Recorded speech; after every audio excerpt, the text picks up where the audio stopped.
ബഷീറേ, ബഷീറേ,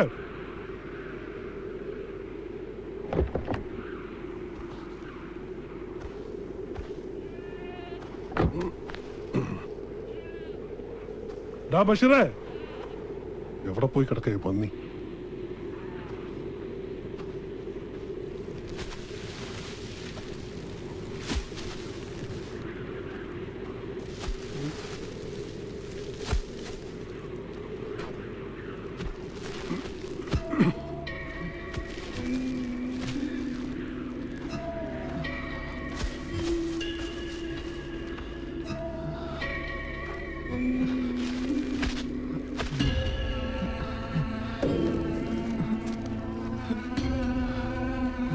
ബഷീറേ, എന്തു പറ്റിയടാ? കഫീല് ശരിക്കും സ്നേഹിച്ച പോലെ ഉണ്ടല്ലോ. നീ പിന്നെയും ചാടാൻ നോക്കി. സൗദിയിലെ മരുഭൂമി ഒരു കടല് പോലെ അല്ലടാ. അത് നിനക്ക് അറിഞ്ഞൂടെ? ഇതി വന്നു പെട്ടാ പിന്നെ എവിടേക്കാടാ ഓടി രക്ഷപ്പെടുക? 5-6 കൊല്ലം ഈ പണി ഞാനും ചെയ്തല്ലേ. നിന്നൊക്കെ ആ തണ്ടും തടി കൊണ്ടായിട്ട് എനിക്ക് പറ്റിയിട്ടില്ല രക്ഷപ്പെടാൻ. എഴുന്നേക്ക്, ആ ആടിനൊക്കെ തീറ്റി കൊടുക്കും. ഓ അവറ്റടന്ന് കരയ്യ. ഞാൻ ചാടാൻ നോക്കിയതല്ല. പിന്നെ ഭരതേട്ടാ, നിങ്ങളൊന്ന് വന്നേ. ആ പെണ്ണിനെ അവര് കൊന്നിട്ടുണ്ടാവും. ഏത് പെണ്ണ്? പറയാ, നിങ്ങള് വാ, വണ്ടി എടുക്ക്, നമുക്ക് പോയി നോക്കാം. വാ.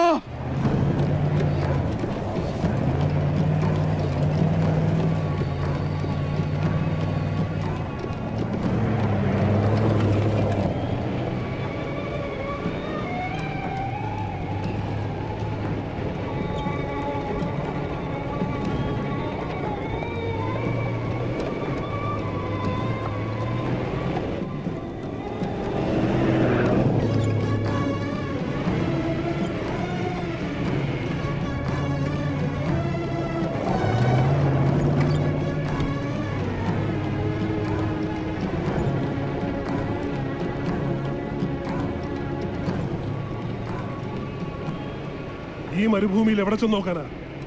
അവരുടെ കിട്ടിക്കാണോ ആ പെണ്ണിനെ?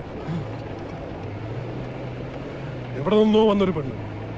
വിട് ബഷീറേ.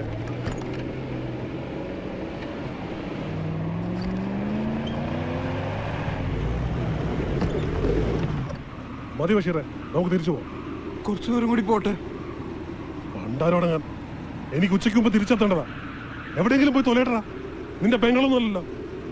വണ്ടി എടുക്കണോ?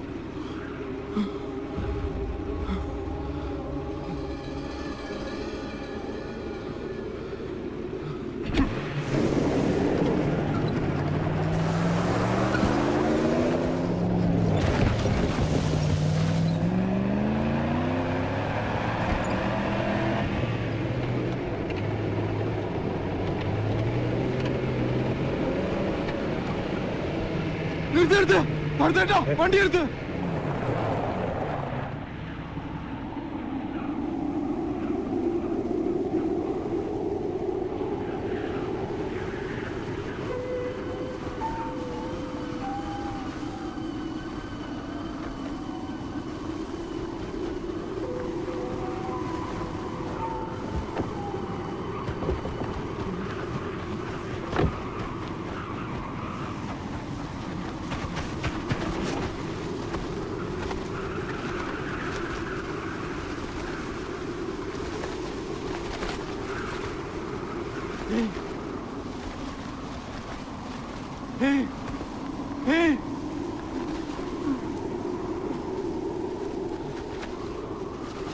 ഭരതേട്ടാ, ഭരതേട്ടാ,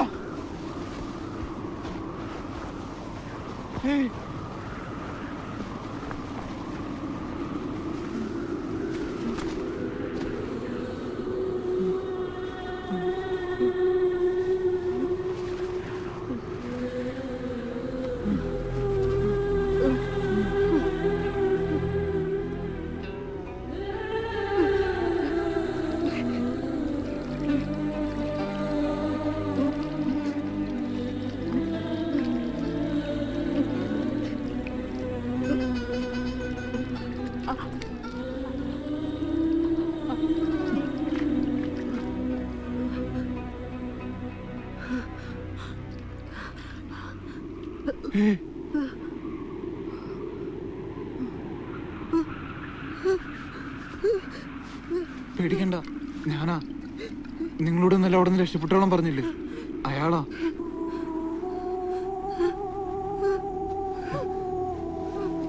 എന്റെ പരിചയക്കാരനാ.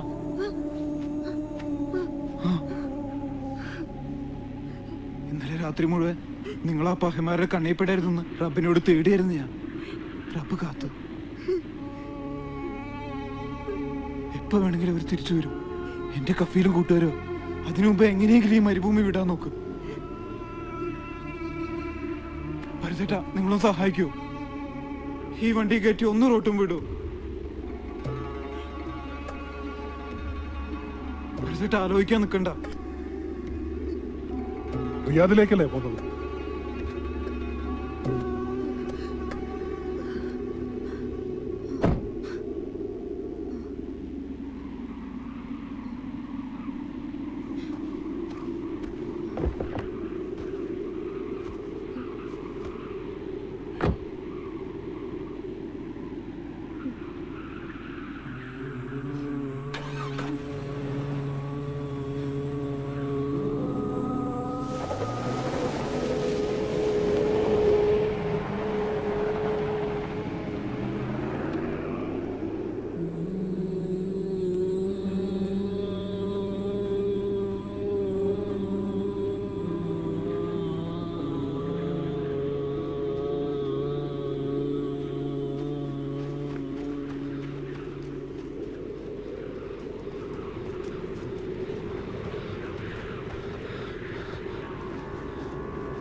റസാക്ക, എന്നെ ഓർമ്മയില്ലേ? ഓ, നിങ്ങൾ ആരാന്നൊക്കെ പിന്നെയാ ഞാൻ അറിഞ്ഞത്. ഒരു മിനിറ്റ് പുറത്തേക്ക് വരൂ.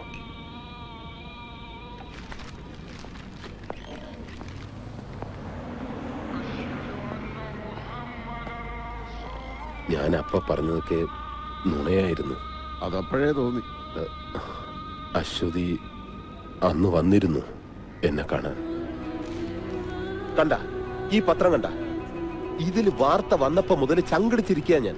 ഇനി മോഷണത്തിന്റെ പിന്നിൽ ഞാനും കൂടി ഉണ്ടെന്ന് അറബിക്കെങ്ങാനും പറയാൻ തോന്നിയാ കഴിഞ്ഞു. തനിക്കറിയാവുന്ന സ്ത്രീയല്ലേ ഇവരിങ്ങനെ ചെയ്യുന്നത് താൻ വിശ്വസിക്കുന്നു?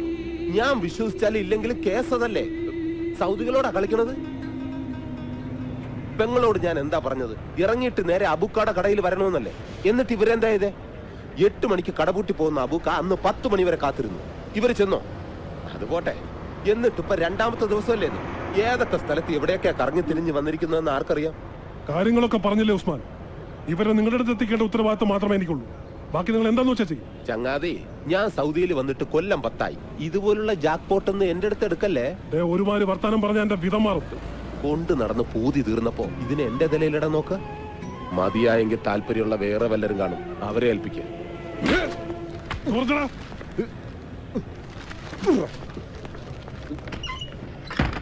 അപ്പോഴെന്തോ അവരോട് എനിക്ക് അങ്ങനെ പറയാനാ തോന്നിയത്.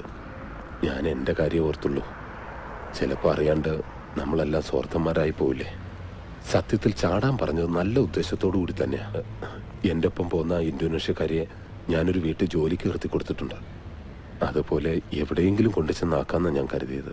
പിന്നെ ഇപ്പോഴെന്താ മനസ്സ് മാറിയത്? കുറ്റബോധം? നിങ്ങൾ വന്ന് പോയപ്പോ മുതല് അവരുടെ മുഖം മനസ്സിൽ നിന്ന് മാറുന്നില്ല. ഒരു ബന്ധമില്ലാത്ത നിങ്ങൾ പോലും അവർക്ക് വേണ്ടി കഷ്ടപ്പെടുമ്പോ ഉത്തരവാദിത്തമുള്ള ഞാൻ ഗതികേട് കൊണ്ട് റസാക്ക. ഒളിച്ചും പാത്തും പോലീസിന്റെ കണ്ണു വെട്ടിച്ചൊക്കെയാണ് ഇവിടെ വണ്ടി ഓടിക്കുന്നത് തന്നെ.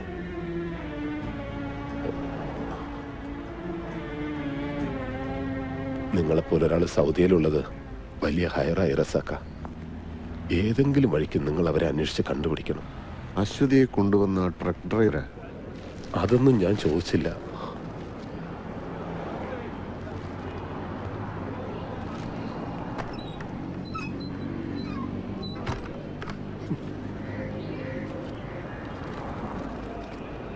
റിയാദി വന്നാൽ രക്ഷപ്പെടുത്തുമെന്ന് പറഞ്ഞ ഈ ചെറ്റയാണ്.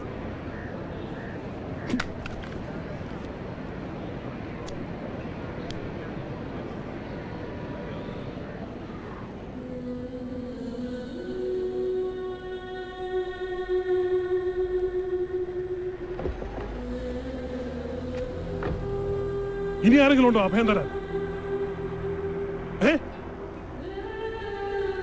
മനുഷ്യന്റെ മനകർത്താൻ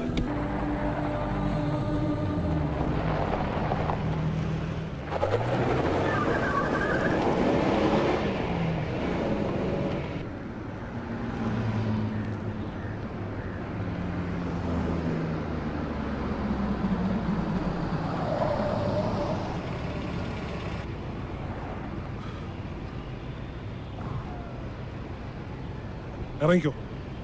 ഇവിടെ നിന്ന് ഏതെങ്കിലും വണ്ടി കിട്ടും. മുറിയതിലേക്കോ വേറെ എവിടെയെങ്കിലും പോയി തൊലഞ്ഞു. എനിക്ക് ഇത്രയ്ക്കാൻ പറ്റും.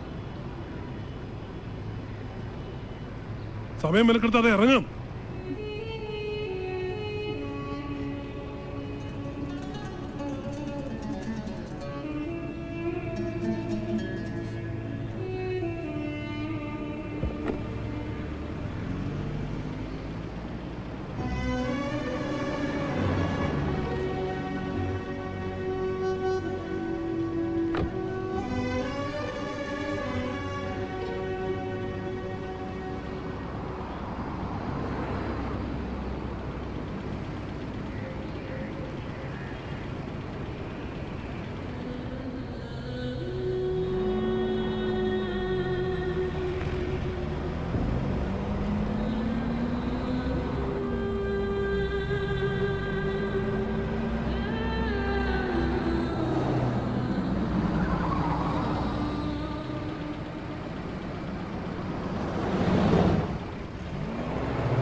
കയറ്.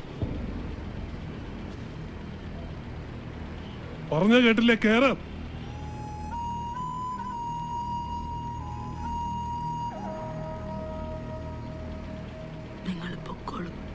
എന്നിട്ട് ഒരു രാത്രി മുഴുവൻ ആ ബഷീർ തല്ലും ചവിട്ടും കൊണ്ടത് നിങ്ങളുടെ ജീവനും മാനവും രക്ഷിക്കാനാണ്. അവനോട് ഞാൻ എന്ത് സമാധാനം പറയും? നിങ്ങളെ വഴിയിൽ ഉപേക്ഷിച്ചത്.